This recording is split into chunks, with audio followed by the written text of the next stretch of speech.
You know, it's not always an easy conversation to have, but it is important talking to your teen about sex and pregnancy. So we're going to learn some conversation starters this morning with an expert.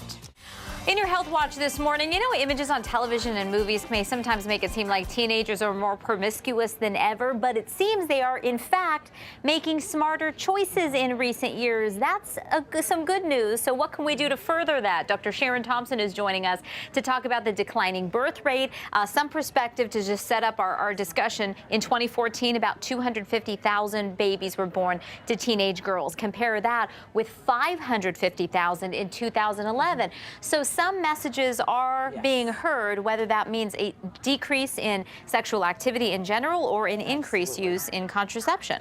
And the data is showing that there's not a decrease in sexual activity as far as we can tell, but smarter choices, as you described.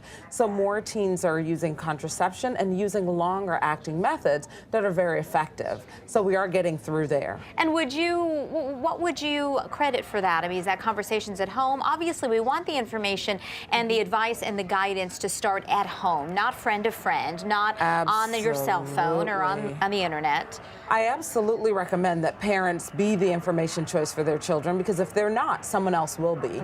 And that someone else may not have as good information, as reliable as the parent can have.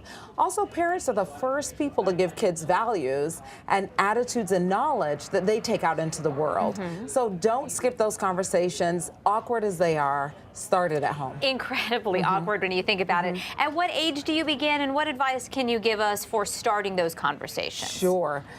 There's no age. It's not 11 or 5, but you want to be open to your children at every age. You know, toddlers ask you the embarrassing questions at the wrong moment, but you want to be open. You want to answer those questions, even if it's awkward, so that your child gets the message that they can come to you with anything.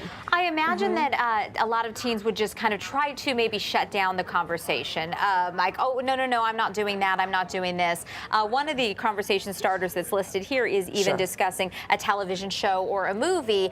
Oh, I see this happened here. Absolutely. Have you ever, or you or your friends encountering this? Yes, those are great places to start. We know we live in a culture that inundates us with sexual imagery, and so use it.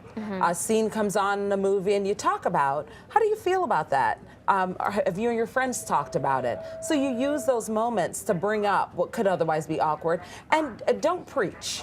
Just bring up the conversation and listen to your teen.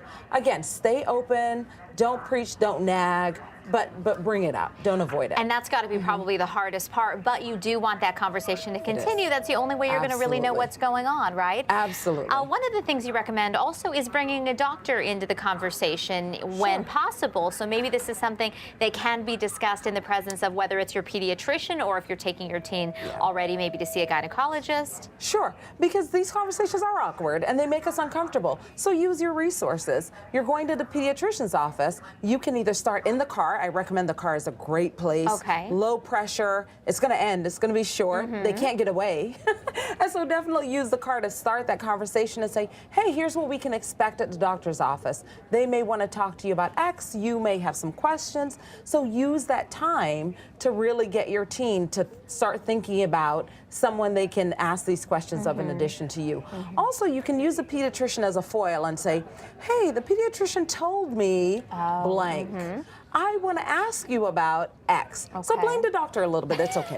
You don't mind that at all, We don't mind. We don't Dr. mind. Thompson, great to see you. Thank you so much. Thank you so much for having me. Challenging conversation to have with your young person, but certainly beneficial. April?